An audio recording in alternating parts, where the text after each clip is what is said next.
flipping told you, didn't I? Keith, get the tin. Honestly, the way in which Donald Trump will conduct this war is to sow just complete and utter confusion. And by the way, I don't think it's a tactic. I used to think it was a tactic. I used to think it was a modus operandi. But I don't think he can operate in any different way. He is just entirely chaotic.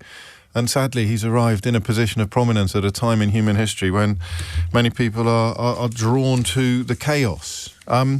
Because I said to you, I think this time last week, that he would be so vague and so contradictory about what the aims of war were that he would claim victory even in the face of fairly epic and obvious failure. If I told you that The Guardian and the Daily Telegraph today make the same pun on the name of the Iran war, the American name of the Iran war. They've called it the Operation Epic Force. And the Guardian and the Telegraph, the polar opposites in many ways of political partisanship in this country, they both go for the same pun and call it Operation Epic Failure.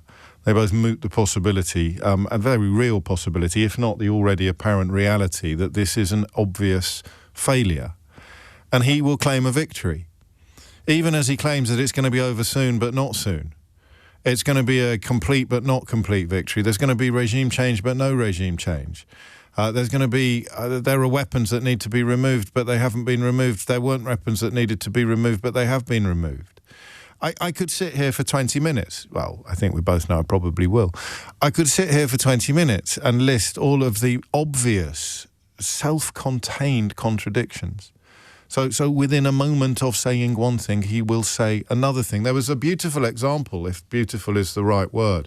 There is an example from yesterday's speech, yesterday's unprompted press conference, which was a masterclass in all of the things that I have described to you. All of the things that I've described to you since this started, since he became president, really. But since this latest term began, all of the things I've described to you, the shillying and the shallying, the reversal and the ferreting, the contradiction and the confusion, all of it is on full display. So yesterday, when he was speaking about an attack on a school in Iran, the bombing of a school, a girls' school in Iran, he moved in the space of a single moment from lying from one lie to another, but both lies were contradictory. It's impossible to exaggerate how significant this is. So he tells a lie about the Tomahawk missiles that evidence now shows 99.9% certainty, and there's always room for doubt, don't forget, came from US fighter jets, US aeroplanes, gets picked up on it by a journalist and tells a different lie. Have we got both lies ready? Because I just think sometimes I worry that I'm the only person pointing this out, or I worry that I'm the only person noticing this, because I look at the rest of the media and they haven't even mentioned the YouGov polling on where the British public stands on this war. Did you know, because I can think off the top of my head of half a dozen people who won't have told you yet, that the opposition to US military action is up by 10 points in a week, standing at a frankly extraordinary 59% of people polled say they are opposed to the military action undertaken by the United States. So the whole shebang. Regardless of the UK involvement, we are in numbers that have not been seen in a very long time, united in our opposition to the whole project. But, of course, because we live in a country where public discourse is defined by the terminally wrong, the cheerleaders for the four donkeys of the Crepopolis, Brexit, Boris Johnson, Liz Truss, austerity, and latterly, of course, the fifth member of that hideous troop, Donald Trump, being wrong about all of those things, hideously, catastrophically, nation-damagingly wrong about all of those things. What do next? They cash their check and move on to the next thing that they're wrong about. It is, it's odd, really. I could be very, what's the word that I want, disconsolate about it. And I am until I start talking to you. As soon as I start talking to you in the morning, I actually begin to feel rather better about things. For example, you helped me. Jane was in touch on Blue Sky with some quotes from Jonathan Swift that must be, 300 or 400 years old, describing almost perfectly the kind of politics that Donald Trump represents. There's something reassuring in knowing that this nonsense has happened before. There's something reassuring about the cyclical nature of history. The good rise, the good fall, the mad rise, the mad fall. It has happened before and it's never over. It's despite the best efforts of the historian Francis Fukuyama, history is never over.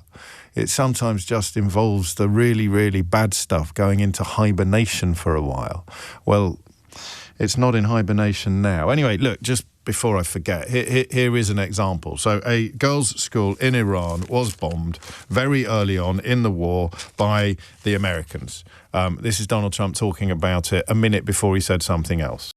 Missile strike and a Tomahawk missile likely destroyed that Iranian girls' school. So will the U.S. accept any responsibility? Well, I haven't seen it, and I will say that the Tomahawk, which is one of the most powerful weapons around, is used by, is sold and used by other countries, you know that.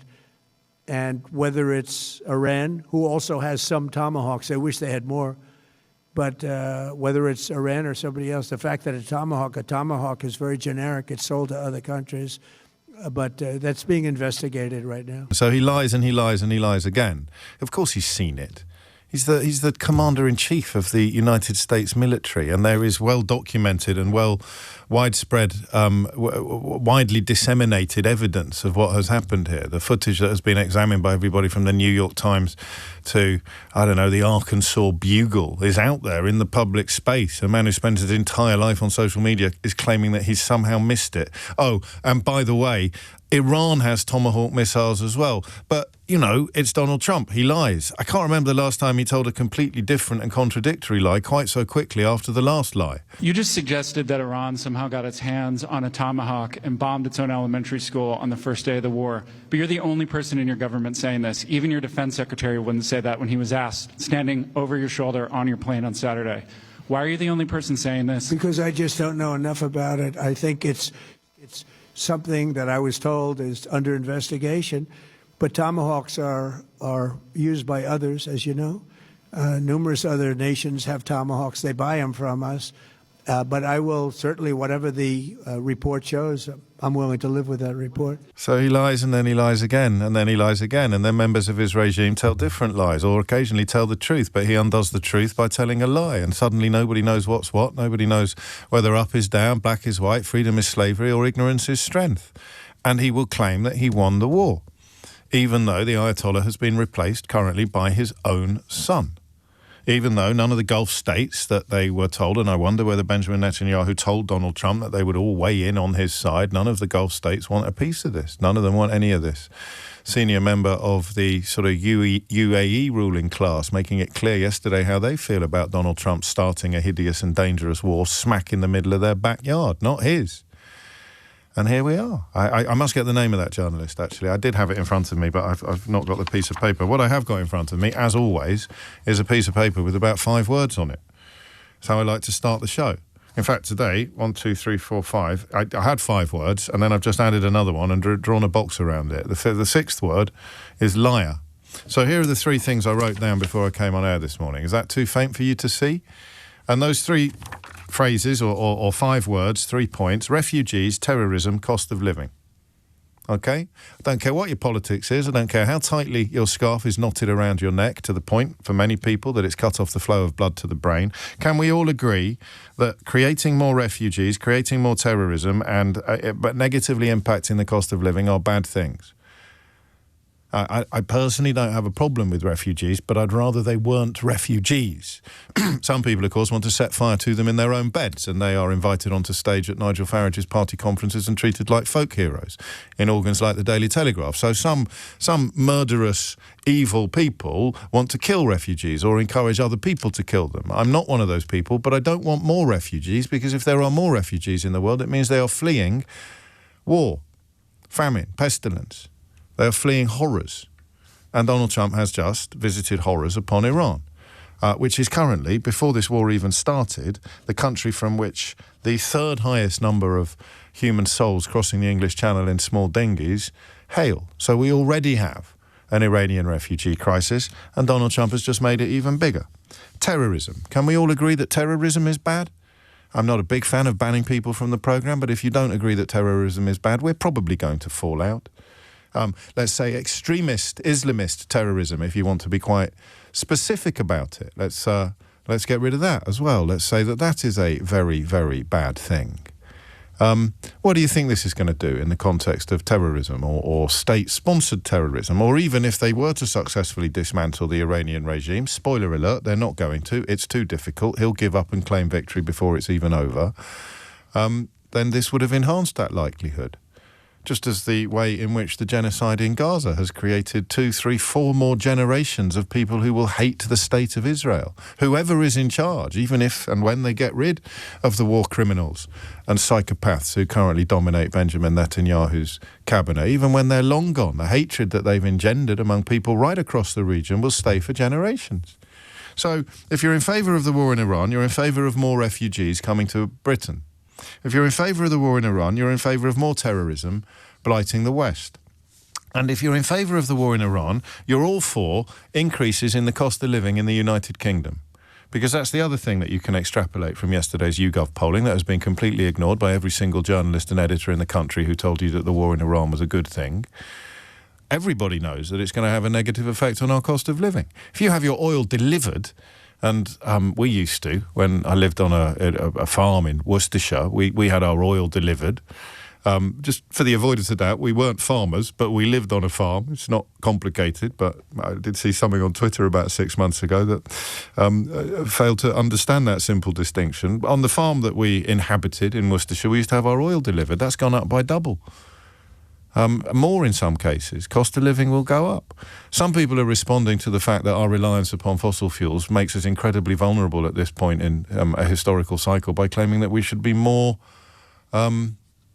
reliant on fossil fuels. If ever there was a twin case for pursuing sustainability and net zero at 1 million miles an hour, it would be Ukraine and Iran. Imagine if we were able to keep the home fires burning without actually burning any fossil fuels. But no, they'll be queuing up to tell you we need to drill in the North Sea, we need more fossil fuels, why can't we dig up our own coal?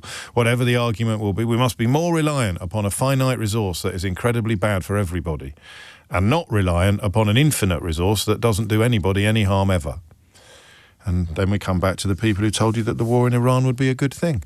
The people in favour of more refugees coming to the United Kingdom, the people in favour of more terrorism, perhaps affecting the United Kingdom, and the people in favour of increased costs of living for everybody in the United Kingdom. And they're in charge of everything. They write all the front pages.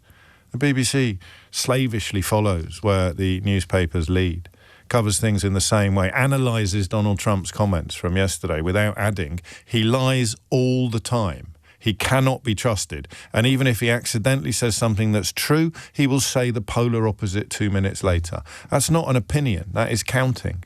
And as I said to you a week ago, none of us know how to do this. None of us know how to report upon something so obviously unreliable, so profoundly fraudulent, so utterly, utterly dishonest. How do you report on someone? Imagine if it was a football commentator telling you that a goal had been scored when it hadn't. How do you report on that game if you're relying upon that football commentator's analysis? Oh, it's 3-0 to the Reds, but the Blues just scored 5 goals. It's 3-0 to the Reds. Well, I haven't seen it. Well, we're having an inquiry. Well, if it turns out that the Blues are 5-0 up, then I will go, I can live with that report. Lie, lie, lie, lie, lie. And this, of course, is so obvious. This is so clear. This is undeniable. This is irrefutable. The British public, despite being so poorly served by the Fourth Estate, by various journalists and broadcasters who have been feeding them lies, poison and nonsense now for the best part of 3 decades, the British public this time saw through it. Because the polling is absolutely extraordinary. Would you like a little giggle as we survey incredibly serious territory? Since Kemi Badenoch came out squarely in favour of more war, Conservative supporters have turned against the war by a factor of 10. So Conservative support for this war has gone down by 10 points since Kemi Badenoch started rattling her sabre, her Fisher-Price sabre, and banging her Tonka drum. Tonka don't make drums, do they? But I don't imagine Fisher-Price makes sabres either, but you take my point. So the British public, this time, has seen through it. Didn't see through Brexit, didn't see through Boris Johnson, didn't see through Liz Truss, didn't see through austerity. But the British public, the plurality of the British public, a significant majority of the British public want absolutely nothing to do with any of this. 60%, 59 to be precise, are opposed to the military action. 25% are in favour of it. And they are, of course, the people who will claim that they despise refugees, that they hate terrorism, and that it's all Labour's fault that the cost of living is coming down. Absolutely bonkers. So there are, once again, two questions that I need your help with this morning. Before that, the journalist who you heard, Sean McCreesh of the New York Times, was the one that hit him hardest in the second question, and Manu Raju of CNN made the original point. Great journalism. You can still do it if you can get into that big room, but you're not going to be getting into the kind of scenarios where they attack Volodymyr Zelensky. So there are still good journalists out there in this country and in the United States of America, and goodness knows we need to look after them. Because this time, the bad journalists have not succeeded. The bad politicians have not prevailed. The British public has not bought it. They won't be fooled again until, of course, we are. And that's what I want to know. I want to know why. Why on this one, and to a lesser extent on the genocide in Gaza, which again you would not know public opinion on from looking at any newspapers or most broadcast platforms. Why on this issue have the massed ranks of the marriage between right-wing media and right-wing politicians, why has it failed so completely? Even as they parked their metaphorical tanks on the lawn, the numbers supporting this war have gone down. Even as Kemi Badenoch did a tour of all the television studios shortly after giving herself an inspirational pep talk in the mirror in the ladies' toilet, the support for the war went down. The Daily Mail came out all guns blazing and support for the war went down. The Daily Telegraph described it as a national necessity and Keir Starmer's failure to get involved as a national shame, and support for the war went down. Dick by name Little John in the Daily Mail described it as the thing that made him more ashamed to be British than anything that has ever gone on before, up to and including the time that he based his views on what the country was like on a 25-year-old episode of The Bill. And support for the war went down. So they've tried everything. They've launched everything. They've pulled every lever. They've nudged every... well, you can't nudge focus groups, but they've co-opted every op-ed page. They've written every headline. They have tried absolutely everything. And it has failed on a scale I can't remember seeing before in Britain. Certainly not in Brexit Britain. I can't remember seeing all of the usual suspects, all of the usual engines of corruption and destruction and nation-damaging idiocy. I can't remember seeing them all fail so completely. And I want you to tell me why. I want you to tell me two things today. Why? And I worry as I get older that I'm becoming less mellow. In some ways I'm becoming more mellow, but I no longer worry about using words that you might find offensive. They are idiots. They are murderous idiots, the people that have been calling for more war. They are measurably stupid. They are ignorant of everything from what happened in Iraq right through to the Chilcot inquiry and the 10 points that emerged from that as things you must do before going to war. And guess what? I've got it laminated. If you weren't listening yesterday, you probably think I've gone even madder than usual. But I've actually got it laminated. I've got the Chilcot checklist laminated within 24 hours of asking for it. This is what Emily Maitlis feels like every day in this building. She asks for something and it happens. And if you don't believe me and you're listening on the radio, that is the sound. What's the noun for something that's been laminated, Keith? Laminant? Is it a laminant? Anyway, that is the sound of a laminated document. Children. And they're ignoring that as well. So, question number one. Why? 0345 60 60973 are the British public, why have the British public seen through this one when they haven't seen through the previous five? 0345 60 60973. And what on earth possessed the Farages, the Badenochs, the Little Johns, Ted Verity, who edits the Daily Mail. I can't remember the name of whoever edits the Daily Telegraph at the moment. But what on earth possessed all of the Daily Telegraph, the Daily Mail, the Daily Express, the Murdoch Munchkins? What on earth possessed them all to support this war when it was obvious to everybody from the very beginning that even if there was a compelling case for attacking Iran, you don't do it in the company of a genocidal maniac and a lunatic Mango Mussolini? 0345 6060 973 is the number you need to tell me one or two of two things. Why has the British public got it right this time? 0345 6060 973. And why did the massed ranks of cheerleaders for the four donkeys of the Crepopolis decide to back this madness at this time, led by this sociopath?